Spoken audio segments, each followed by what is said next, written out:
Okay, let's do a quick example for springs for mechanical design and analysis. For this question, we are told that we have a wire of a diameter of 4 millimeters is used to form a helical spring of 80 turns and 36 millimeter mean diameter. When a force of 10 newtons is applied to the spring is extended by 3.663 millimeters. We're going to assume that the spring behaves linearly elastic, and the modulus of rigidity in gigapascal of the spring is most nearly what? So what we have here is a spring, and we know it's going to have 80 turns. This will be our N value. And the specific equation that we will use is going to be found in the FE Handbook 10.0.1, the new FE Handbook. We're under Mechanical Design and Analysis, under Springs, and we're going to look at mechanical springs that are helical and linear. Key word here, it's going to be linear.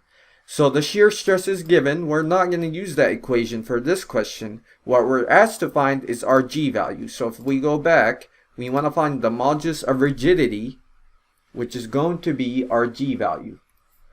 So this will be our G value, if you might recall from strength of materials or mechanics of materials.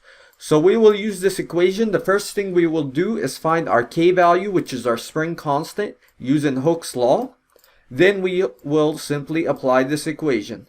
So if we go back, we will write what we're given. We are given our N value as 80. So this is the number of turns. It's going to be 80 turns.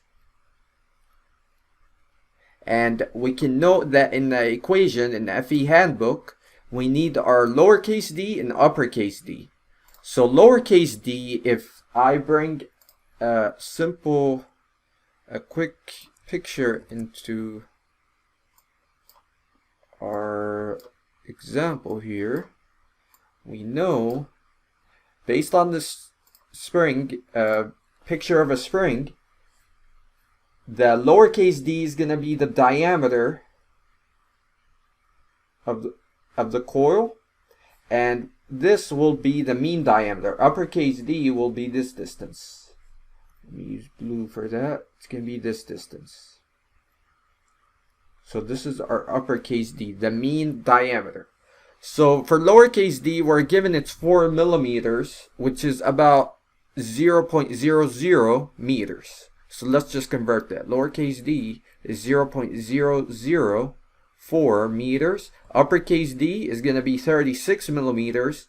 So you move the decimal place 3 to the left. So it's 0.036 meters. So that's that. And we know we have a force that's applied of 10 newtons. That's given to us. Picture the force being applied. And we know that our K value is going to be unknown. And we want to find what? Our G value. So what we will do is find K by using Hooke's law. And if we look at this quick video animation, so if we look at a quick animation of a linear spring, we apply a force and it's going to deflect by a certain distance.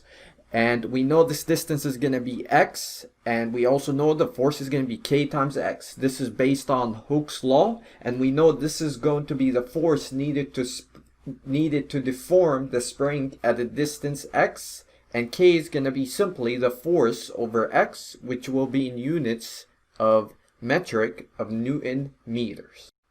So we know the force is going to equal to K times X. X is the deformation, and that's given, our X value is given to be specifically the 3.663 meters. So we'll convert it to millimeters.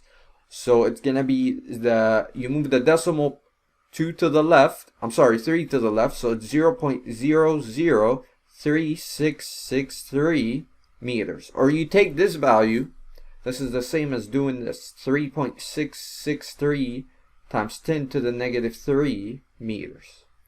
So that's what we're going to do. We can find our K value, which is our spring constant. We take the force over the deformation, our X. So K is going to equal to the force of 10 newtons. Deformation is 3.663 times 10 to the negative 3 meters. Then we can solve for K.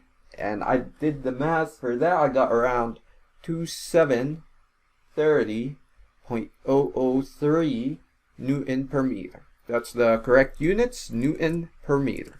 So that's good. We can now proceed. Going back to the handbook, we're going to use this equation, plugging K in here, then simply solve for G. So based on that, if we rearrange the equation, we can solve for G. G is going to equal to 8 d to the third times n times k, and this is divided by d to the fourth. So don't forget to take d to the fourth. I forgot that in my solution, so I had to redo it. So you take 8, the d value is 0.036, right? That's given. It's the mean diameter, meters, and this is to the third power. N is 80, right?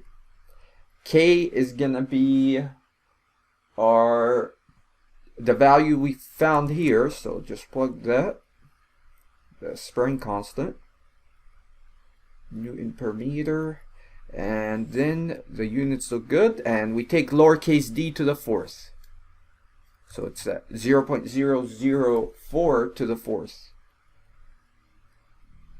meters to the fourth.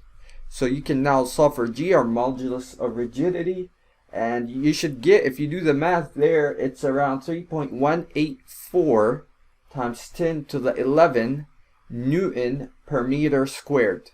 So how can we get our final units? Note here, the units they want is gigapascals. So we have to multiply that. The giga stands for 9, right? 10 to the 9. So we have to divide that by 10 to the 9. So I take my whole value here, divide it by 10 to the 9.